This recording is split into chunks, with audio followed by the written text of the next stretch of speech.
Change yourself, change your future. Ayo Hijrah Finansial. Bismillahirrahmanirrahim. Assalamualaikum warahmatullahi wabarakatuh. Teman-teman yang dirahmati Allah Subhanahu wa taala, ada satu kisah yang luar biasa. Kisah ketika malaikat Jibril menangis. Teman-teman pernah dengar malaikat Jibril menangis? Padahal kita tahu malaikat Jibril itu kata Allah syadidul quwa, malaikat yang keras, yang kuat, yang ditakuti oleh malaikat yang lain, dzu mirratin, malaikat yang sangat wibawa, malaikat yang sangat agung, yang kalau beliau mengepakkan sayapnya, satu sayapnya itu bisa menutupi langit dan bumi. Dia memiliki 600 sayap, satu sayapnya aja bisa menutupi langit dan bumi, bisa menutupi cahaya matahari, satu sayap Jibril.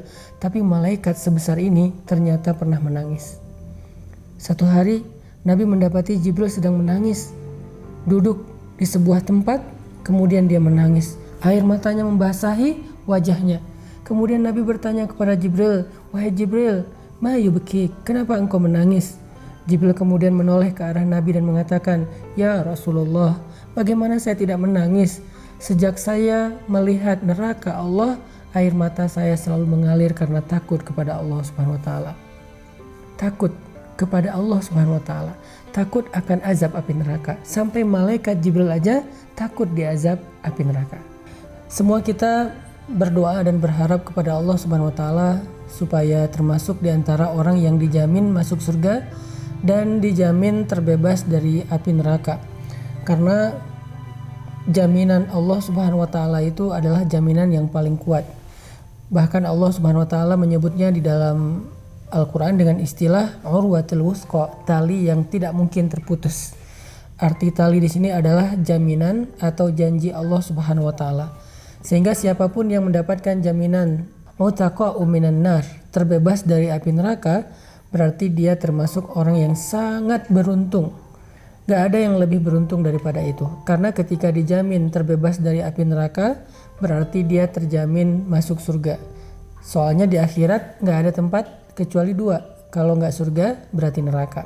Sehingga siapapun yang terbebas dari api neraka berarti tempatnya di surga. Atau sebaliknya, siapapun yang tertolak dari surga dan tidak mencium aroma surga berarti dia tempatnya di neraka.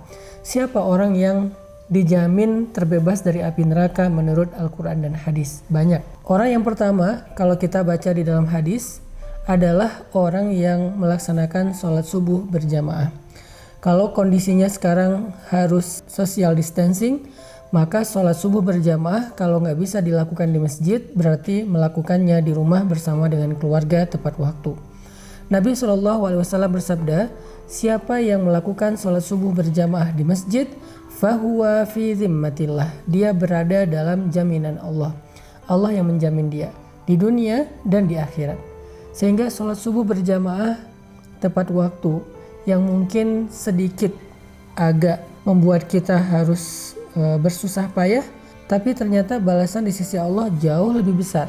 Sehingga kesusah payahan kita bangun subuh, kemudian berwudu dalam keadaan dingin, masih menahan ngantuk, itu akan terasa sangat murah dibandingkan dengan balasan yang Allah berikan kepada orang yang melakukannya. Maka dari itu, setiap malam sebelum kita tidur, coba teman-teman ingat-ingat kembali janji Nabi SAW tentang sholat subuh berjamaah.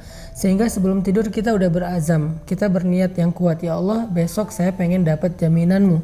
Sehingga kalau saya besok dalam 24 jam meninggal dunia, berarti Allah menjamin dia terbebas dari api neraka. Itu keren banget, terbebas dari api neraka, terbebas dari sulitnya hisab, terbebas dari tergelincir di sirat, terbebas dari panasnya padang mahsyar, terbebas dari azab kubur, terbebas dari su'ul khatimah. Semua yang buruk-buruk akan Allah jamin dia terbebas darinya.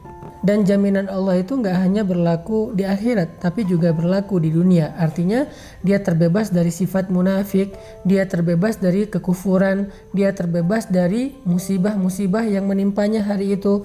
Sehingga siapapun yang pengen dapat jaminan fahuwa fi zimmatillah, dijamin, dilindungi oleh Allah Subhanahu wa taala, dan yang paling besar adalah dijamin dan dilindungi terbebas dari api neraka, maka sholat subuhlah berjamaah. Walaupun agak berat, Mungkin kita ngerasa subuh berjamaah itu sesuatu yang luar biasa, berat banget, males banget, susah buka mata, dingin-dingin harus ke masjid. Tapi kalau kita bayangin ganjaran atau balasan yang Allah sediakan di balik ibadah itu, ternyata apa yang kita lakukan itu walaupun berat sangat murah dibandingkan dengan balasan di sisi Allah. Mau dapat jaminan 1 hari besok, sholat subuh berjamaah. Niatkan sebelum tidur. Yang kedua, orang yang dijamin terbebas dari api neraka adalah orang-orang yang melaksanakan ibadah Ramadan dengan maksimal. Dia melakukan ibadah puasa dengan sempurna, dia melakukan ibadah sholat tarawih dengan sempurna. Kemudian dia memperbanyak amal-amal sunnah di antara kedua ibadah ini. Di antaranya dia melakukan ibadah zikir, dia tilawah Al-Quran, dia sholat sunnah, dia memberi makan orang yang berbuka puasa, dia kemudian bersedekah, dan banyak lagi amal-amal soleh yang dia lakukan sepanjang bulan Ramadan. Maka dia termasuk orang yang kata Nabi utaqa'u minan nar, dijamin terbebas dari api neraka. Ini jaminan yang susah banget untuk didapatkan kalau bukan karena Allah yang Maha Pemurah. Kalau bukan karena Allah Maha Pemurah, untuk terbebas dari api neraka itu susah banget. Bahkan neraka itu selalu merasa lapar untuk melahap manusia-manusia yang banyak dosa. Bahkan neraka itu mengatakan, hal min mazid, adakah tambahan? Aku ingin makan lagi, aku ingin makan lagi. Sehingga dengan kita berpuasa bulan Ramadan, melakukan ibadah sholat malam di malam-malam Ramadan, ditutup dengan Lailatul Qadar, dan kemudian diakhiri dengan takbir di hari Lebaran. Mudah-mudahan kita termasuk orang yang terbebas dari api neraka, yang bahkan Jibril cemburu kepada kita. Siapa lagi orang yang dibebaskan dari api neraka? Dalam sebuah hadis Nabi SAW bersabda, tahukah kalian siapa orang yang hurrima 'alan nar, yang dibebaskan atau diharamkan bagi api neraka?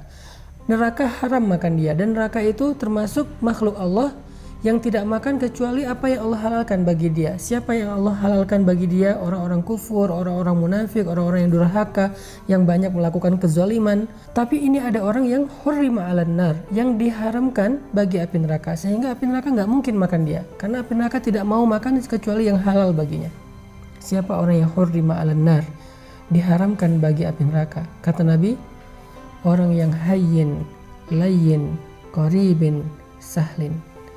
Orang yang hayyin, tenang, yang tidak mudah untuk berkeluh kesah, apalagi meratapi keadaan, meratapi takdir, meratapi musibah. Kedua, orang yang layyin, lemah lembut. Bahkan Allah Subhanahu wa taala menyuruh kepada Musa dan Harun ketika bertemu dengan Firaun, faqula lahu qawlan layyinan, ucapkanlah kepada Firaun ucapan yang lemah lembut. Bahkan ketika berhadapan dengan Firaun saja, di awal Allah menyuruh Musa dan Harun berkata lemah lembut. Bagaimana kita kepada orang tua kita? Apakah kita sudah layyin kepada orang tua kita? Bagaimana seorang istri kepada suaminya, suami kepada istrinya, orang tua kepada anaknya, sahabat kepada sahabatnya, bahkan tuan kepada pembantunya, atasan kepada karyawannya? Apakah kita layyin, termasuk yang apabila berbicara lemah lembut? Kalau kita termasuk orang yang bisa menjaga akhlak, tetap layyin, terutama kepada orang-orang yang harus kita bersikap baik kepadanya, seperti guru kita, ulama kita, pemimpin kita, orang tua kita di rumah nomor 1, pasangan kita, suami atau istri kita. Kalau kita bisa jaga terus dalam keadaan layyin, sampai kalau ditanya oleh seseorang kepada mereka, wahai fulana, bagaimana pendapatmu tentang suami kamu? Lalu dia menjawab, yang saya tahu suami saya itu orang yang lemah lembut, yang saya tahu istri saya itu orang yang lemah lembut, yang saya tahu anak saya itu anak yang lemah lembut, yang saya tahu orang tua saya orang tua yang lemah lembut. Kalau kita dikenal dengan layyin, berarti kita insya Allah termasuk yang dibebaskan dari api neraka. Yang ketiga, qaribin, orang yang qarib, akrab. Akrab itu akrab dalam bahasa Indonesia. Artinya orang yang tidak mau memutuskan silaturahim, yang menjaga keakraban dalam keluarga, orang yang gak jaim, orang yang mudah bergaul, orang yang mudah untuk dekat dengan orang lain dalam kebaikan-kebaikan, orang yang tidak sombong, yang membuat jarak antara dia dengan orang lain. Kalau kita bisa dekat bahkan dengan anak yatim terutama, siapa yang dekat dengan anak yatim di dunia, maka dia akan seperti ini di surga dengan Rasulullah SAW. Dekat dengan anak yatim, dekat dengan orang miskin, dekat dengan orang yang susah, dekat dengan keluarga besar kita, dekat dengan siapapun yang kita anggap mungkin kurang dari kita dalam banyak hal, kurang dari sisi fisik, kurang dari sisi harta, kurang dari sisi ilmu. Sebutlah dengan orang yang masih awam, kita merasa dekat sehingga semua orang merasa nyaman dengan kita. Insya Allah berbahagialah kita termasuk orang yang dijamin terbebas dari api neraka. Dan yang keempat, orang yang sahlin, orang yang memudahkan urusan orang lain. Jangan terlalu ribet, jangan terlalu birokratif, jangan terlalu kaku. Apalagi ketika kita bergaul dengan sesama muslim. Ada beberapa urusan antara kita dengan teman kita, saudara kita, jangan terlalu kaku. Semuanya salah atau terlalu hard feeling. Semuanya disimpan di dalam hati, semuanya membuat dia emosi, gak ada rasa percaya kepada sesama muslim, sehingga semuanya tuh harus birokratif. Nah ini berarti dia gak sahlin. Seorang muslim dia sahlin dalam urusannya. Salah satu contoh sahlin memudahkan itu adalah hadis-hadis tentang masalah hutang piutang. Kata Nabi, siapa yang meminjamkan uangnya atau hartanya kepada saudaranya selama misalnya 1 hari, berarti selama 1 hari itu dia telah bersedekah sebanyak uang yang dia pinjamkan. Lalu besoknya saudaranya yang meminjamkan hartanya mengatakan, saya belum sanggup membayar, bolehkah saya meminta waktu lagi? Lalu dia memberikan waktu tambahan 1 hari, maka dia sudah bersedekah sebesar 2 kali lipat dari harta yang dia pinjamkan, dan seterusnya dan seterusnya. Ini artinya semakin banyak kita memudahkan urusan orang lain dalam interaksi kita sehari-hari, maka semakin kita mendekati jaminan Allah terbebas dari api neraka. Sampai Nabi mengatakan, siapa yang meringankan beban saudaranya di dunia, Allah ringankan bebannya di akhirat.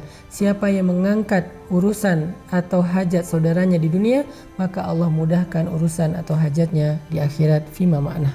Ini adalah diantara contoh-contoh orang yang Jibril cemburu kepada mereka karena mereka dijamin terbebas dari api neraka.